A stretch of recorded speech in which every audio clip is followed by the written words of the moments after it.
जय जगन्नाथ बंधुगण आज आम जानिबा 28 जनवरी 2026 बुधवार दिन द्वादश राशि राशिफल विषय रे। एही दैनिक राशिफल चंद्रंक गोचर गणना को नहीं आधारित एवं चंद्रंक गोचर गणना आम जीवन में बहुत प्रभाव पकई थाए। तो आसंतु सर्वप्रथमे जानिबा आजिर तिथि और राशि नक्षत्र विषय रे। आज हेउची 28 जनवरी 2026 बुधवार माघ शुक्ल पक्ष दशमी दिवा 4 घंटा 36 मिनिट गते एकादशी।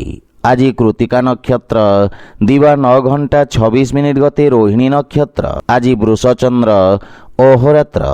आजिर सांवत्सरिक श्राद्ध दशमीर एकधिष्ट पार्वण।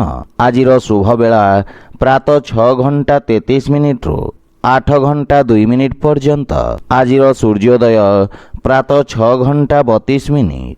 आजिर सूर्यास्त संध्या 5 घंटा 41 मिनिट। आज बिछा राशि पुरुष मानक घात चंद्र एवं कर्कट राशि घात बार। आज कलमी शाग खाइबा निषिद्ध। तो बंधुगण आसंतु जानिबा आजिर राशिफल विषय रे। ता पूर्वरु आम चैनल को जो मैंने नुआ करी आछंती तले थिबा लाल रंगर सब्सक्राइब बटन को दबाई आम चैनल को सब्सक्राइब करंतु ओ पाखरे थिबा घंटी बटन को दबाई ऑल रे सिलेक्ट करंतु काहेकि ना आमे अपलोड करिथिबा प्रत्येक वीडियो रो नोटिफिकेशन आपण सर्वप्रथमे पाई परिबे। मेष राशि आपणक राशि द्वितीय स्थान रे चंद्रदेवंक गोचर आपणको निज वाणी द्वारा लाभ प्रदान कराइबा एवं आपण कौनसी गुरुत्वपूर्ण व्यक्ति को साक्षात करिबे जहार मार्गदर्शन आपणक कार्यक्षेत्र रे बहुत सहायक हेब। आपणक वक्तव्य एवं लेखनी रे मधुरता एवं आकर्षणर संचार हेब एवं आपणक कार्य सबुठारे प्रशंसित हेब। अधिकारी वर्ग आपणक कार्य को सम्मान करिबे। पारिवारिक जीवन रे नूतन सतेजता आसीब। जीवन साथी आपण को सम्मान करिबे तथा संपर्क मजबूत हेबाको लागिब। परस्पर को भल भाबरे बुझिबा पई एहा एक सुवर्ण सुजोग। सान भाई भौणींक ठारू आपण स्नेह पाइबे एवं सेमाने आपण को अनुसरण करिबे। प्रेम संबंध पई समय अनुकूल रहिछि एवं पूर्वरु रहितबा मतभेद दूर हेब। आर्थिक स्थिति रे उन्नति हेब एवं पारिवारिक संपत्ति वृद्धि हेब। सुख सुविधारे मध्य वृद्धि घटिब किंतु कार्य व्यस्तता हेतु किछि शारीरिक थकापन अनुभव करि पारंती। सेथिपाई खाद्यपेयर विशेष जत्न नियंतु। स्वास्थ्य अवस्था उत्तम अनुकूल रहिब। आज आपण ओं गणपते नमः मंत्र जप करंतु शुभ फल पाइबे। वृष राशि आपणक राशि स्थान रे चंद्रदेवंक गोचर किछि समय धरी चली आसुथिबा समस्यार समाधान करिब। आपणक आत्मविश्वास बढ़िबा द्वारा आपणक व्यक्तित्वर उन्नति हेब एवं आपणक स्वभावरु क्रोधर हानि घटिब एवं आपण चापरु मुक्ति पाइबे। वाणिज्य व्यवसाय क्षेत्र रे उन्नति हेबारु मन प्रसन्न रहिब। आपणक कार्य क्षेत्र रे किछि नुआ परिवर्तन करिवे जहा भविष्यत रे आपणको शुभ फल प्रदान करिब।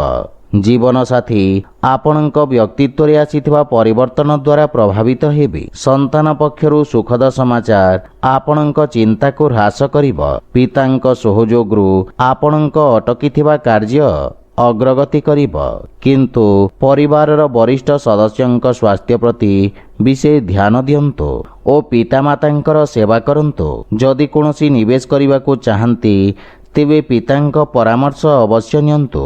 परिवारर अनावश्यक खर्च रे नियंत्रण लागि रहिब। कोनोसी प्रकार जीवाणुजनित रोग आपणको जंत्रणा देई पारे एवं नित्यकर्म प्रभावित हेबा कारणरू कार्य रे बाधा सृष्टि होई पारे किंतु स्वास्थ्य प्रति सचेत रहंतु।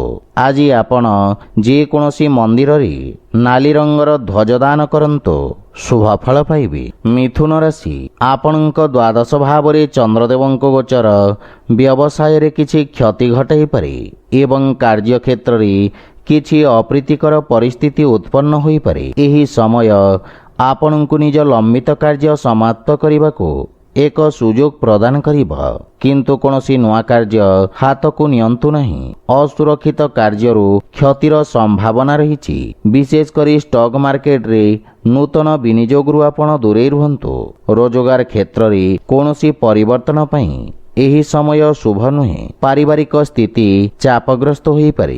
ବିଶେଷ କରି କୌଣସି ଅନାବଶ୍ୟକ ଖର୍ଚ୍ଚରୁ ଆପଣ ଦୂରେଇ ରୁହନ୍ତୁ ଏବଂ କୌଣସି ପ୍ରକାର ଋଣ ନେବାଠାରୁ ଦୂରେଇ ରୁହନ୍ତୁ, ଅନ୍ୟଥା ଆପଣଙ୍କ କ୍ଷତିର ସମ୍ଭାବନା ରହିଛି। କିନ୍ତୁ ଭାଇ ଓ ଭଉଣୀଙ୍କ ସାହାଯ୍ୟରେ ଆପଣ ସମସ୍ତ ସମସ୍ୟାରୁ ମୁକ୍ତି ପାଇବେ। ଆର୍ଥିକ ସ୍ଥିତି ସାମାନ୍ୟ ଦୁର୍ବଳ ରହିବ। ଯେକୌଣସି ପ୍ରକାର ନିବେଶ କିମ୍ବା ସମ୍ପତ୍ତି କ୍ରୟ ବିକ୍ରୟକୁ ସଠିକ୍ ସମୟ ପର୍ଯ୍ୟନ୍ତ ସ୍ଥଗିତ ରଖନ୍ତୁ। ସ୍ୱାସ୍ଥ୍ୟାବସ୍ଥା ଉତ୍ତମ ଅନୁକୂଳ ରହିବ, କିନ୍ତୁ ଆଖି ସମ୍ବନ୍ଧିତ ସ୍ୱାସ୍ଥ୍ୟ ସମସ୍ୟାର ବିଶେଷ ଯତ୍ନ ନିଅନ୍ତୁ। ଆଜି ଆପଣ ଭଗବାନ ଗଣେଶଙ୍କୁ ଦୁବ ଅର୍ପଣ କରନ୍ତୁ, ଶୁଭ ଫଳ ପାଇବେ। କର୍କଟ ରାଶି, ଆପଣଙ୍କ ଲାଭ ଭାବରେ ଚନ୍ଦ୍ରଦେବଙ୍କ ଗୋଚର ଆପଣଙ୍କ ଲାଭର ସ୍ଥିତିକୁ ବୃଦ୍ଧି କରିବାରେ ସୁଯୋଗ ପ୍ରଦାନ କରିବ। ପୂର୍ବରୁ ଅଟକି ରହିଥିବା କାର୍ଯ୍ୟଗୁଡ଼ିକ ଅଗ୍ରଗତି କରିବ ଏବଂ ଆକସ୍ମିକ ଧନପ୍ରାପ୍ତିର ମଧ୍ୟ ଯୋଗ ରହିଛି। ବ୍ୟାପାର ବ୍ୟବସାୟ କ୍ଷେତ୍ରରେ ଆପଣ ପୂର୍ବରୁ କରିଥିବା କାର୍ଯ୍ୟ ଆପଣଙ୍କୁ ବହୁତ ଉତ୍ତମ ଫଳ ପ୍ରଦାନ କରିବ। ବ୍ୟବସାୟରେ ବୃଦ୍ଧି ଓ ପଦୋନ୍ନତି ହେବାର ଯୋଗ ରହିଛି। ଜୀବନ ସାଥୀଙ୍କ ସହିତ କୌଣସି କଥାକୁ ନେଇ ମତଭେଦ ଓ ମନମାଳିନ୍ୟ ଦେଖାଦେଇପାରେ, କିନ୍ତୁ ମାତାଙ୍କ ପୂର୍ଣ୍ଣ ସମର୍ଥନ ଆପଣଙ୍କ ଉପରେ ଲାଗି ରହିବ। ପାରିବାରିକ ପରିବେଶ ସୁଖଦ ହେବ ଏବଂ ଛୋଟ ପିଲାମାନଙ୍କ ସହିତ ଉତ୍ତମ ସମୟ ବ୍ୟତୀତ କରିବେ। ଆପଣଙ୍କ କାର୍ଯ୍ୟବ୍ୟସ୍ତତା ବୃଦ୍ଧି ପାଇବ। ପ୍ରେମ ଜୀବନରେ ନୂତନ ଊର୍ଜାର ସଞ୍ଚାର ହେବ ଏବଂ ଆର୍ଥିକ ସ୍ଥିତି ସୁଦୃଢ଼ ହେବାକୁ ଲାଗିବ। କିନ୍ତୁ ଅନାବଶ୍ୟକ ଖର୍ଚ୍ଚକୁ ନିୟନ୍ତ୍ରଣ କରିବା ଉଚିତ। ସ୍ୱାସ୍ଥ୍ୟାବସ୍ଥାର ବିଶେଷ ଯତ୍ନ ନିଅନ୍ତୁ ଏବଂ ନିତ୍ୟକର୍ମକୁ ନିୟମିତ ରଖିବାର ପ୍ରୟାସ ସହାୟକ ସିଦ୍ଧ ହେବ। ଆଜି ଆପଣ ଗରିବ ଲୋକଙ୍କୁ ଯଥାସମ୍ଭବ ସାହାଯ୍ୟ କରନ୍ତୁ, ଶୁଭ ଫଳ ପାଇବେ। ସିଂହ ରାଶି, ଆଜି କାର୍ଯ୍ୟକ୍ଷେତ୍ରରେ ନୂତନ ଯୋଜନା ଦ୍ୱାରା ଅଗ୍ରଗତି ହେବ। ବ୍ୟବସାୟୀମାନେ ନୂତନ ରୋଜଗାର ଏବଂ ଉନ୍ନତ ନିଯୁକ୍ତିର ସୁଯୋଗ ପାଇବେ ଏବଂ ଉଚ୍ଚ ଅଧିକାରୀଙ୍କ ସମ୍ପୂର୍ଣ୍ଣ ସହଯୋଗ ମିଳିବ। ରାଜକୀୟ ପକ୍ଷରେ ଜଡ଼ିତ ଲୋକମାନେ ଆର୍ଥିକ ଦୃଷ୍ଟିରୁ ଉପକୃତ ହେବେ।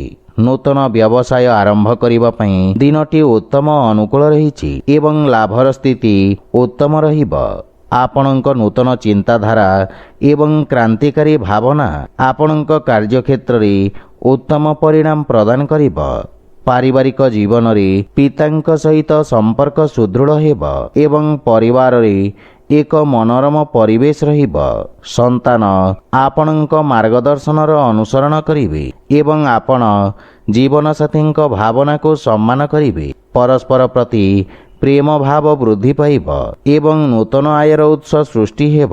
ଆର୍ଥିକ ସ୍ଥିତି ସୁଦୃଢ଼ ହେବାକୁ ଲାଗିବ। ସ୍ୱାସ୍ଥ୍ୟାବସ୍ଥା ଉତ୍ତମ ଅନୁକୂଳ ରହିବ, କିନ୍ତୁ ଶ୍ୱାସ ସମ୍ବନ୍ଧିତ ରୋଗୀ ବିଶେଷ ସାବଧାନ ରହିବା ଉଚିତ। କିନ୍ତୁ ଅନାବଶ୍ୟକ ଯାତ୍ରାରୁ ଆପଣ ଦୂରେଇ ରୁହନ୍ତୁ। ଆଜି ଆପଣ ଓଂ ବିଘ୍ନେଶ୍ୱରାୟ ନମଃ ମନ୍ତ୍ରର ଜପ କରନ୍ତୁ, ଶୁଭ ଫଳ ପାଇବେ। କନ୍ୟା ରାଶି, ଆପଣଙ୍କ ଭାଗ୍ୟ ଭାବରେ ଚନ୍ଦ୍ରଦେବଙ୍କ ଗୋଚର କିଛି ସମୟ ଧରି ଚାଲି ଆସୁଥିବା ଉତ୍ତେଜନାମୂଳକ ପରିସ୍ଥିତିରେ ଉନ୍ନତି ଆଣିବ ଏବଂ ଭାଗ୍ୟ ଆପଣଙ୍କ ସପକ୍ଷରେ ରହିବ। ଷ୍ଟକ୍ ମାର୍କେଟ ଇତ୍ୟାଦି ଅସୁରକ୍ଷିତ କାର୍ଯ୍ୟରୁ ଆପଣ ଉପକୃତ ହେବେ। ବିଦ୍ୟାର୍ଥୀ ଛାତ୍ରଛାତ୍ରୀମାନଙ୍କ ପାଇଁ ସମୟ ଉତ୍ତମ ଅନୁକୂଳ ରହିବ। ରୋଜଗାର ପାଇଁ ପ୍ରୟାସ କରୁଥିବା ବ୍ୟକ୍ତି କିଛି ଉତ୍ତମ ଖବର ପାଇବେ। ପାରିବାରିକ ସମ୍ପର୍କରେ ରହିଥିବା ତିକ୍ତତା କମ୍ ହେବ ଏବଂ ଆପଣ ମାନସିକ ଚାପରୁ ମୁକ୍ତି ପାଇବେ। ପରିବାର ସଦସ୍ୟଙ୍କ ସହଯୋଗରୁ ଆପଣ ବ୍ୟବସାୟ କ୍ଷେତ୍ରରେ ମଧ୍ୟ ଆରାମ ପାଇବେ, କିନ୍ତୁ ମାତାଙ୍କ ସହିତ ସମ୍ପର୍କର ବିଷୟ ଧ୍ୟାନ ରଖନ୍ତୁ। ସାନ ଭାଇ ଭଉଣୀଙ୍କ ସମର୍ଥନରୁ ଲାଭ ମିଳିବ। ସେୟାର ମାର୍କେଟ ଆଦିରୁ ଆକସ୍ମିକ ଲାଭର ଯୋଗ ରହିଛି ଏବଂ ଆର୍ଥିକ ସ୍ଥିତିରେ ସୁଧାର ଆସିବ। ସ୍ୱାସ୍ଥ୍ୟାବସ୍ଥା ମଜବୁତ ରହିବ ଏବଂ ଅସ୍ଥାୟୀ ରୋଗରୁ ମୁକ୍ତି ମିଳିବ। ଆଜି ଆପଣ ଭଗବାନ ଶିବଙ୍କ ପୂଜାର୍ଚ୍ଚନା କରନ୍ତୁ, ଶୁଭ ଫଳ ପାଇବେ। ତୁଳା ରାଶି, ଆପଣଙ୍କ ରାଶି ସ୍ଥାନରୁ ଅଷ୍ଟମ ଭାବରେ ଚନ୍ଦ୍ରଦେବଙ୍କ ଗୋଚର ହେତୁ ଆପଣଙ୍କୁ କାର୍ଯ୍ୟକ୍ଷେତ୍ରରେ କିଛି ସମସ୍ୟାର ସମ୍ମୁଖୀନ ହେବାକୁ ପଡ଼ିପାରେ, କିନ୍ତୁ ଆକସ୍ମିକ ଧନଲାଭର ଯୋଗ ରହିଛି। ସାମାଜିକ କାର୍ଯ୍ୟରେ ଆପଣଙ୍କ ଯୋଗଦାନ ଆପଣଙ୍କ ପ୍ରଭାବ କ୍ଷେତ୍ରକୁ ବୃଦ୍ଧି କରିବ। ଆପଣଙ୍କ ବିପରୀତ ପରିସ୍ଥିତିରେ କାର୍ଯ୍ୟ କରିବାର କ୍ଷମତା ଆପଣଙ୍କ ସହକର୍ମୀଙ୍କୁ ପ୍ରଭାବିତ କରିବ। ପରିବାରରେ କୌଣସି ବ୍ୟକ୍ତିଙ୍କ ସହିତ ମତଭେଦ ହେବାର ସମ୍ଭାବନା ରହିଛି, କିନ୍ତୁ ଆପଣ ନିଜ ବାଣୀ କୌଶଳରେ ସମସ୍ତଙ୍କୁ ପ୍ରଭାବିତ କରିବେ। ଜୀବନସାଥୀଙ୍କ ସହିତ ସମ୍ପର୍କରେ ପ୍ରଗାଢ଼ତା ଆସିବ, କିନ୍ତୁ ପିତାଙ୍କ ସ୍ୱାସ୍ଥ୍ୟାବସ୍ଥାର ବିଶେଷ ଯତ୍ନ ନିଅନ୍ତୁ। ପ୍ରେମ ସମ୍ପର୍କ ମାନସିକ ଶାନ୍ତି ଏବଂ ସୁଖ ସୃଷ୍ଟି କରିବ ଏବଂ ଆର୍ଥିକ ଲାଭ ହେବ। ଶୁଭ କାର୍ଯ୍ୟରେ କରାଯାଇଥିବା ନିବେଶ ଆପଣଙ୍କ ଲାଭର ସ୍ଥିତିକୁ ଦ୍ୱିଗୁଣିତ କରିବ। ମାନସିକ ଚିନ୍ତା ସ୍ୱାସ୍ଥ୍ୟାବସ୍ଥାକୁ ଖରାପ କରିପାରେ। ବିଶେଷ କରି ଅନିୟମିତ ରକ୍ତଚାପ ଥିବା ରୋଗୀମାନେ ସ୍ୱାସ୍ଥ୍ୟାବସ୍ଥାର ବିଶେଷ ଧ୍ୟାନ ରଖନ୍ତୁ। ଆଜି ଆପଣ ଅସହାୟ ଲୋକଙ୍କୁ ଯଥାସମ୍ଭବ ସାହାଯ୍ୟ କରନ୍ତୁ, ଶୁଭଫଳ ପାଇବେ। ବିଛା ରାଶି, ଆପଣଙ୍କ ସପ୍ତମ ଭାବରେ ଚନ୍ଦ୍ରଦେବଙ୍କ ଗୋଚର ଆପଣଙ୍କୁ ସମସ୍ତ ଚ୍ୟାଲେଞ୍ଜର ମୁକାବିଲା କରିବାରେ ଶକ୍ତି ପ୍ରଦାନ କରିବ ଏବଂ ଆପଣ କର୍ତ୍ତୃପକ୍ଷଙ୍କ ସମର୍ଥନ ପାଇବେ। ସମସ୍ତ ନିଷ୍ପତ୍ତି ଆପଣଙ୍କୁ ଇଚ୍ଛାକୃତ ସଫଳତା ପ୍ରଦାନ କରିବ।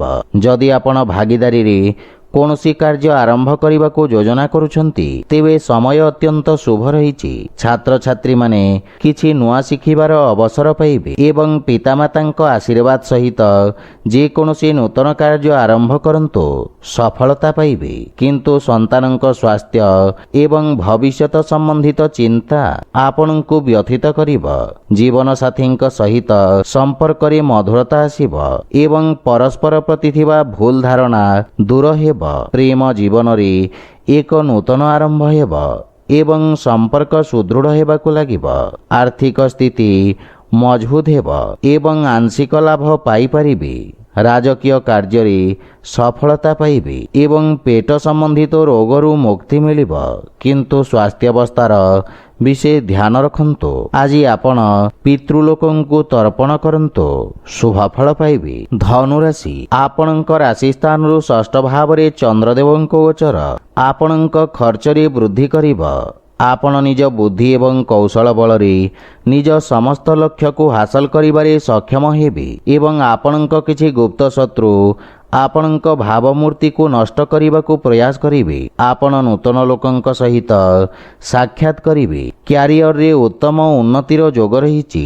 ନୂତନ କାର୍ଯ୍ୟ କରିବାକୁ ଚେଷ୍ଟା କରିବେ। କାର୍ଯ୍ୟକ୍ଷେତ୍ରରେ ସ୍ଥିତିରେ ସୁଧାର ଆସିବ ଏବଂ ସହକର୍ମୀଙ୍କ ପରାମର୍ଶରୁ ଆପଣ ଉପକୃତ ହେବେ। ମାତୁଳ ଘର ପକ୍ଷରୁ ପୂର୍ଣ୍ଣ ସହଯୋଗ ଓ ମାର୍ଗଦର୍ଶନ ପ୍ରାପ୍ତି ହେବ, କିନ୍ତୁ ପାରିବାରିକ କଳହରୁ ଆପଣ ଦୂରେଇ ରୁହନ୍ତୁ ତଥା ପରିବାର ସଦସ୍ୟଙ୍କ ସ୍ୱାସ୍ଥ୍ୟାବସ୍ଥାର ଯତ୍ନ ନିଅନ୍ତୁ। ପ୍ରେମ ଜୀବନରେ ବାଣୀର କଠୋରତା ହେତୁ ସମ୍ପର୍କରେ ଫାଟ ସୃଷ୍ଟି ହୋଇପାରେ। ସେଥିପାଇଁ ଅନାବଶ୍ୟକ ବାଦବିବାଦ ଓ ଯୁକ୍ତିତର୍କରୁ ଆପଣ ଦୂରେଇ ରୁହନ୍ତୁ।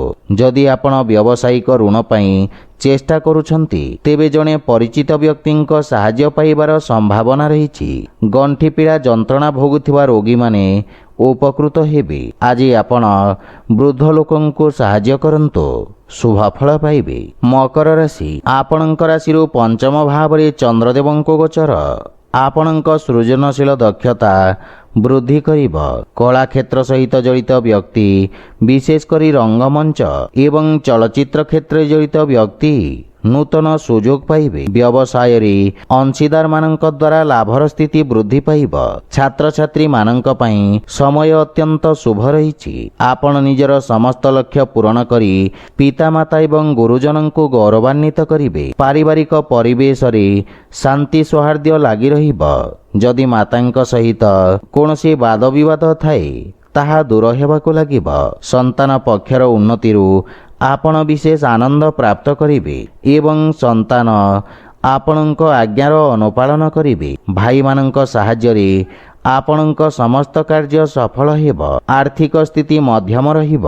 ଆଶାତୀତ ଲାଭ ପାଇବା ପାଇଁ ବ୍ୟବସାୟରେ ଅଧିକ ପ୍ରୟାସ କରିବାର ଆବଶ୍ୟକତା ରହିଛି। ସ୍ୱାସ୍ଥ୍ୟାବସ୍ଥାରେ ଉନ୍ନତି ହେବ, କିନ୍ତୁ ଅତ୍ୟଧିକ ଧାଁ ଦୌଡ଼ା ଓ କାର୍ଯ୍ୟବ୍ୟସ୍ତତା କାରଣରୁ ଆପଣ ଥକାପଣ ଅନୁଭବ କରିବେ। ଆଜି ଆପଣ ବଜରଙ୍ଗ ବାଣ ପାଠ କରନ୍ତୁ, ଶୁଭଫଳ ପାଇବେ। କୁମ୍ଭ ରାଶି, ଏହି ସମୟ ଆପଣଙ୍କ ପାଇଁ କିଛି ମାନସିକ ଅଶାନ୍ତି ପ୍ରଦାନ କରିବ।